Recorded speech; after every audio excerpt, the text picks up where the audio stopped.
The Great American Read is a new PBS 8-part series that has set out on a countrywide quest to uncover America's 100 most loved novels. So it got us wondering, what would be considered the top 5 novels about New York City? Well, who better to ask than Maureen Corrigan, the book critic for NPR's Fresh Air, who is also the Nikki and Jamie Grant Distinguished Professor of the Practice in Literary Criticism at Georgetown University. The Queens native with a long title joins us now from Washington, D.C. to share her no doubt controversial selections.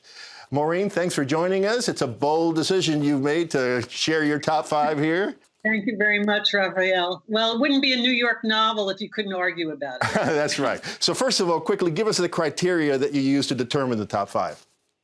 Yeah, I tried to think about the novels I would give to somebody who had never been to New York, didn't understand New York.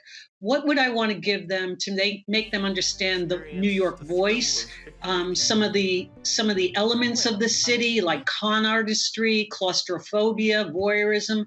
So those were some of the criteria that I used. All right, so let's go to the list, starting with number 5 to number 1. What's your number 5 choice?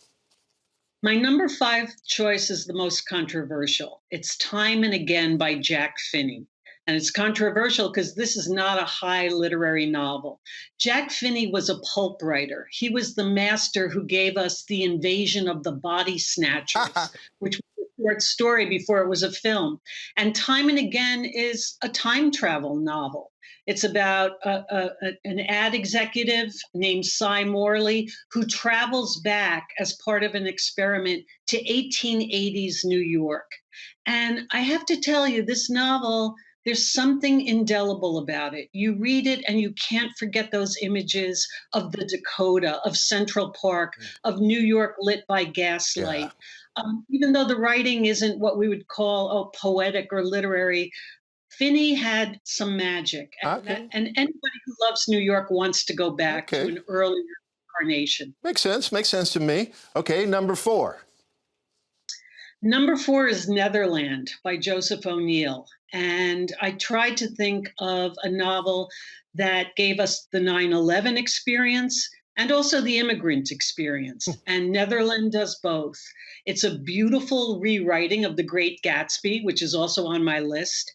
And it's a novel about aspiration. It's a novel about the city reeling in the aftermath of 9/11. And it's a novel about a Trinidadian immigrant named Chuck Ramkissoon, who thinks he's going to strike it big by building a cricket field in where the Floyd Bennett Field is in Brooklyn. Yeah. Okay, let's go to number 3. Number 3 is The Street by Ann Petrie, which came out in 1946. Completely different tone. The Street is set in Harlem. It's about a single mother who's trying to make it in New York. She really does believe, this character, she really does believe in the American dream. She's read Ben Franklin. She really feels like if you work hard enough, you can make it in New York. And Ludi Jones is her name, finds out that she's hemmed in, not only by the street and by the tenements, but also by, of course, racism in New York at that time. Yeah, that's a book I haven't read. I got to pick it up. Your number 2 novel. Number 2, oh gosh, number 2 is The Great Gatsby. How could I not put Gatsby on? Fitzgerald, when he wrote Gatsby, said that it was a novel about aspiration.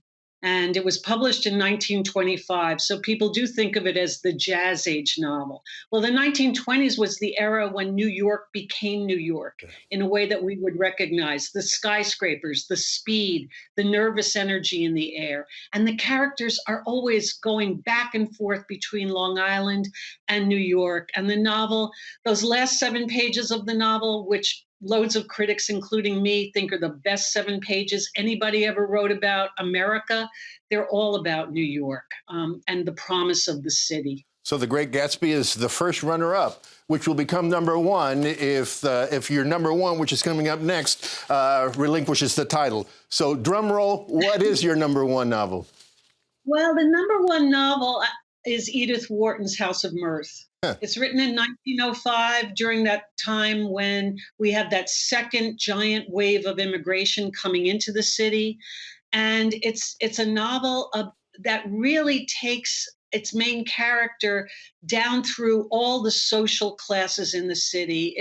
It's a novel about telling us that the line between the haves and have-nots is very thin in the city, and especially for a woman, how important it is to be seen in the right places and not seen in the wrong places. So it's got everything: the claustrophobia, the voyeurism, the emphasis on money and location. These are all New York themes. Well, I'm sure you made some people happy who are watching this now because of your additions, but you've made some people annoyed because of what you left out. And the one that I'm thinking about is Tom Wolfe's Bonfire of the Vanities. Tom Wolfe, who just passed away recently. First of all, talk a little bit about him, and why did you leave out Bonfire of the Vanities? Yeah. Well, you only gave me 5 slots. So if you had given me 10, Bonfire would have been on there. It really captured the city in the go-go 80s. And it's a terrific novel about that primal fear of getting lost in the city. Sherman McCoy, the main character, takes a wrong turn, and all of a sudden he's in the South Bronx. And he's this white guy, hotshot Wall Street, impresario. So that's a scary thing for him. But I think, as much as I love Wolfe, and I really do love Wolfe, kind of one of the fathers of new journalism, Yeah. I feel like the novel, it's a little bit cartoony. The characters are semi one-dimensional. They're meant to be emblems. And it ultimately doesn't do what I want from a New York novel. Yeah. Again, if I were giving these novels to someone who didn't know anything about New York, I'd also want them to see how spectacular New York is. And that this is not a novel that celebrates the city that way. Okay, Maureen, that was fantastic, terrific. And I think a lot of people are going to be looking up some books that you recommended. Thank you so much. Thank you very much, Raphael. The Great American Read, a new 8-part series, is launching on PBS stations with a 2-hour special event on Tuesday, May 22nd at 8 p.m. Please check your local listings for additional airtimes and streaming opportunities. For more information, log on to our website at metrofocus.org, and to share your favorite novel, go to 13.org/Great American Read.